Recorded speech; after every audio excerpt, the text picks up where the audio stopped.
Hi everybody, my video today is based upon my 5 top tips for fat loss. So tip number 1, in order to achieve fat loss guys, we need to be in a calorie deficit, the most commonly spoken about phrase and word in the industry. And a calorie deficit means that you're eating less than your maintenance calories. Okay, so we expend more, we intake less, and therefore we achieve that calorie deficit phase. Tip number 2, protein. Protein is essential for not just growth and repair of the muscles, but in terms of helping us throughout a calorie deficit phase, it's going to help us fill us up for longer. Therefore, we're less likely to snack and it will curb the hunger cravings. Packing your diet full of lots of protein sources is a really good and a smart way that you can sustainably build and create that calorie deficit lifestyle.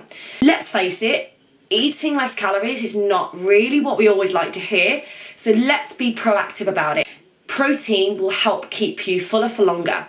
So packing in chicken breast, packing in beans, lentils, pulses, packing in Greek yogurt, whatever your protein sources are, putting them into your diet more frequently is going to help build up that better relationship, causing you to snack less, and it's also going to help as well keep that muscle retention. So of course, if you are weight training and if you are exercising on a regular basis, we want to have and promote that recovery for our muscles, which protein is key for.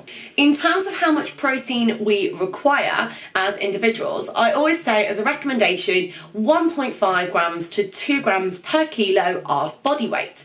Okay, so that's how much protein typically is a good estimate to use whilst you're in a calorie deficit. Tip number 3, drinking enough water.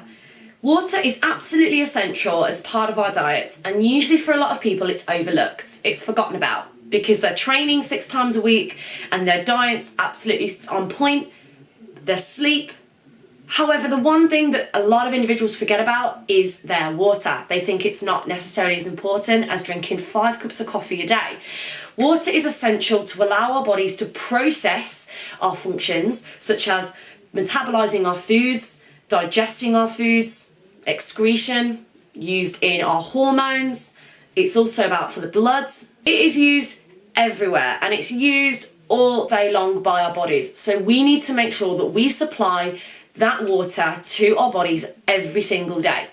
Water is also essential for our cognitive performance and our physical and mental performance too, even when you're exercising. So if you are not drinking enough water, mentally you're not going to be able to think correctly. You're not going to be able to process information as much as what you would if you were drinking 2 litres a day. At the same time, water, a lack of water, leads to dehydration, puts us at risk of when we are exercising, if we're losing out so much more fluid in general and we're not taking it back in, and that's going to cause a big risk to our body and of course our own health. 2 litres of water is your absolute minimum that you should be having a day. That can be as a good set target for you guys to hit and to make sure that you're achieving daily. Tip number 4, sleep. We love it, it's amazing. Again, it can be very much often overlooked by a lot of individuals. Going to bed at midnight, waking up super early because that's naturally our body clock. Sleep is the way that our body is achieving that resting state. It's achieving the resting and recovery state. Now, I cannot stress that sleep is just as important as your actual training itself. So if you are training 6 days a week and having a day off as your rest, but your sleep pattern is quite poor, then that's going to impede your training. That's going to impede your results overall.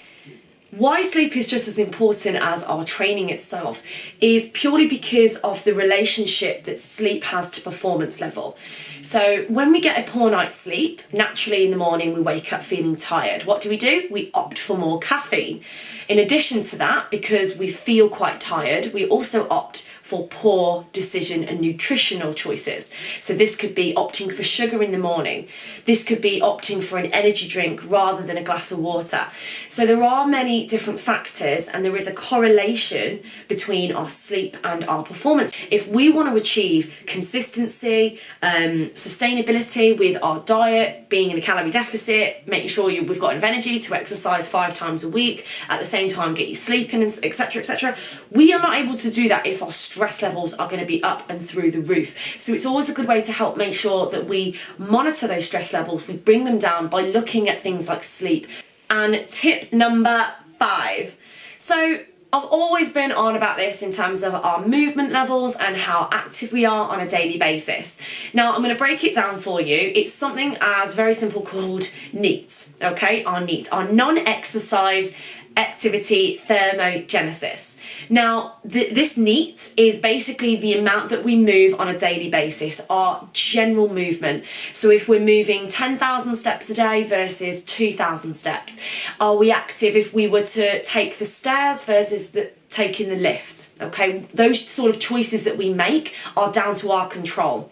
In addition, our NEAT can involve things just in general. So doing housework in general, we're bending down, picking things up, we're constantly on our feet all the time.